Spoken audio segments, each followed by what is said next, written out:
You're 60 years old and you've saved $1.25 million for retirement. First, congratulations. That's a huge milestone. I'm sure it took years of hard work and discipline to get to this point. But now the real question becomes, how much can you safely spend from your portfolio without running out of money? This is a common question that I receive from clients and people coming to me trying to figure out, how do I actually use this money in retirement? And I'm actually to the point that I can retire. So I'm going to walk you through a sample financial plan of someone who might come to me and say, hey, I have $1.25 million. I'm 60 years old. Can I retire? And if not, what are some adjustments that I can make so I can actually safely retire and feel confident moving into this next stage of life? So with that, let's jump into it. Up here, we have Susie and Gabe sample, and we can see that they have 1.25 million saved. Right now, their primary home is worth about $1 million. So if we subtract that out, we get that $1.25 million. Susie has about $900,000 in her IRA. They've saved about $150,000 in a joint account, and Gabe has saved $200,000 in his IRA. So now the question becomes, can they retire and what can they spend? So let's walk through their plan and see what goals that they have. So they're hoping to retire this year at age 60. And they were saying, hey, what if we could spend $10,000 a month? That's not necessarily a firm number. It's not what we need, but it'd be sort of a nice to, if you will. And then they also had talked about travel. Now, this was something that they didn't necessarily need to spend for the entirety of their plan. We're going to put a $0 value there right now because it's not the most important thing to them. They want to travel, but they said, hey, if we can just spend $10,000 a month, that would be okay. And then another secondary goal is gifting to family. And this also is not going to go throughout their lifetime. They wanted to help their kids when they're younger as opposed to a super large inheritance when they're older. And so they said, what happens if we could gift for the first 10 years? So these two spending plans right here for travel and for gifting to family, where we have zero assigned, we're going to test this plan first at $10,000, but then we're going to see if this went for 10 years, what would be the impact of the plan and could they do that? In terms of income, they have Social Security. So we're going to assume that that Susie claims Social Security at age 70, and she's going to receive $3,500 a month. Gabe, on the other hand, is going to claim at 67 years old, and he's going to receive $2,500 a month. You'll see here, I have $0 for part-time income. This will come into play later in the plan just to see the impact of what this would do to their level of spending. In terms of savings, so Susie's contributing $10,000 a year to her 401k, and then they're also saving into that joint account of $5,000 a year. So with all of this, we want to see what is the odds of success and what does their portfolio look like? And so let's take a look at the comparison here and see how this works. So if they spend that $10,000 a month and they start with that $1.25 million, what does that look like? Well, as you might have imagined, their portfolio value decreases pretty rapidly in the first part of retirement. It's probably not a really safe and secure retirement that they're looking for. As you can see, the plan estimates that they run out of money at around age 80. And this might be a little bit longer or a little bit sooner, depending on market returns and the sequence of return risk that they face. But right now we can see, hey, this isn't great news for Gabe and Susie. If we go back here and look at the withdrawal rate of the plan, we can see that's pretty high. It's nearly 10%. And then those following years, it's higher than 10%. And then once they kick into Social Security, it's much, well, I shouldn't say it's lower, but it is lower, but it's still pretty high. It's a 10%. And so the portfolio would have to consistently earn 10% or more to support this spending, which is pretty unlikely at this stage of life. But the thing to keep in mind is that this isn't a static plan. They said, hey, that $10,000 a month, we might be able to change a little bit. We might be able to work a little bit longer, and we might be able to do part-time income. So here's where we can start having this conversation with them of what adjustments can we make to make this plan successful, and what are our values going forward? Do we want to spend a little bit less? Are we willing to work a little bit longer? Is gifting to family really important, and are we willing to work another year to make that a possibility? And this is where we can have some back and forth to actually start refining this plan. So with that, let's dive into what adjustments we can make. Well, one adjustment they said is we wouldn't mind working a little bit longer. What happens if they were to work 3 more years to age 63? How does that impact the plan? Well, plan goes through this and says, okay, well, instead of running out at age 80, maybe we run out at age 91. That's okay, but maybe that from a probability perspective, it's probably still not looking very good. And we can see that. the original plan of them retiring at age 60 and spending $10,000 a month, there's only about 7% probability of success. And this is running 1,000 different simulations with different stock market returns, both good and bad, to do that Monte Carlo analysis to really stress test it, as opposed to when we're looking at this screen here, we're assuming basically just linear returns. We get the same return every single year, which we know isn't going to happen. So this is a better way to measure it, but this gives us an idea of how that might change portfolio values in a visual way. So we can see them working 3 more additional years brought that to about 25% probability of success.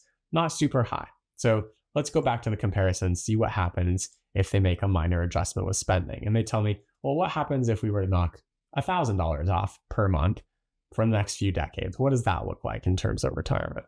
If you have a certain amount saved for retirement and you're curious about how long it could last, how much you could spend from it, how do you incorporate Social Security timing decisions, withdrawal rates, where do you want to withdraw from first, and optimizing taxes over your lifetime, click the description down below and schedule time with me to talk about your individual situation. And don't forget to subscribe to the channel to be notified of future videos. Now back to it. Well, here's where we can see that made a pretty drastic change. And you're thinking, hey, $1,000 a month, that's not a huge change here. They can make some minor adjustments, some cuts here, and that seems very doable for them. They'll have roughly $1.5 million left. You can see they're not necessarily running out of money in this scenario. Let's take a look at the probability and see what that looks like. Okay, now we're at 56%. Still not the best, not something I'd feel super comfortable in, and we're not saying the other times were failures. It's just we need to change something going forward. That might be working a little bit longer, or spending less from the portfolio, or earning a little bit more money, or counting on an inheritance or something like that to raise that probability of success, because there's a lot of scenarios where that doesn't quite work out. So let's go back to the comparison and say, okay, what if they were able to shave off another $500 a month? They said that was a worthwhile trade-off. We weren't exactly sure what we were spending, but we went back and we looked, and it's actually less than $8,000 a month. So $8,500 would actually be a bump in retirement. Well, you can see that 1.5 went up to about 2.3 now. So very successful in this situation. Let's take a look at the probability of success and see how that impacts things. Okay, 74%. Now we're getting in the ballpark. 75%, I think for a lot of folks, is a good trade-off between not necessarily spending too little from their portfolio and sacrificing life, but it also means not spending too much from the portfolio. We don't necessarily want this to be a very low probability of success, but we also don't want it to be super high. If we have a super high probability of success, say 99%, that means you ended up working too long relative to your pool of assets, or you're not spending enough from them. So we don't want something very, very successful, but we don't want something really low like we started off on. So now we're getting to the ballpark where we can start to see some changes in how we want to do this going forward. So now they say, okay, that's in the ballpark. Maybe we don't necessarily need to retire at 63. We actually enjoy what we're doing. We just don't want to do it full time. And they say, what happens if we can earn, say, $30,000 a year between the two of us? And that goes between age 63 and age 70. How will that impact things? Well, now we can see that small adjustment where they work part-time for a few additional more years gets that to 89% successful. So now we're getting to something that might be overly successful in a way. Some people like their plan this way, and there's nothing wrong with that. But they say, what happens if we start looking at those secondary goals? What if we looked at travel again? What if we looked at gifting to family? How would that impact things? And we're going to have this go for 10 years. So a lot of times when we look at spending, people don't necessarily start here and spend until their end of life. Normally we follow a smile sort of pattern where they spend more at the beginning part of retirement. It starts to phase out. And then as you need long-term care or end of life discussions come into play, you start to spend a little bit more. So what happens if we just increase travel and we say, what if that is $10,000 per year for the first 10 years? So we take a really excellent trip together. How does that impact things? Well, that 89% drops 5 percentage points, so down to 84%. So it's something that they're still very comfortable with. They recognize in this percent of the time, they're willing to make some adjustments if it comes to that later on. Now we look at, what if we gifted money to family to help with their own retirement savings or a down payment on a house or something like that, and they want to give $5,000 per year to their kids? Well, that brought it to 80% successful. They're still very comfortable with that. So this is where we can start to fine tune the plan and make adjustments that come into plan. So we started with a 7% probability of success. They weren't quite sure what they were spending. They just threw out a $10,000 number, which is not uncommon. A lot of people come to me sometimes and say, hey, I want to spend this, but they haven't actually gone back and looked at their spending. But they went back and they looked at it, and $8,500 is actually more than that they're spending today. So that would be a very comfortable thing.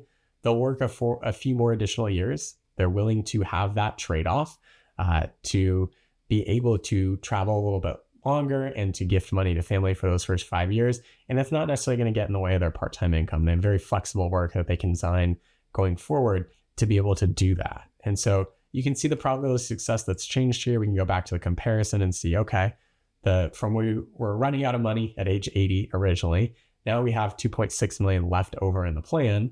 And if we start to look at confidence intervals of how much they might end the plan with at age 95, we can see here the median that they end the plan with is roughly $1.4 million. So if legacy is really important, whether that's leaving money to charity or leaving money to their kids, there's a good likelihood that we've made some adjustments here where they'll be able to do that. They'll be able to leave probably a fairly good legacy to their kids by making a few minor modifications. One, just knowing their expenses and planning for that better, working a few more years, and then also having some part-time income.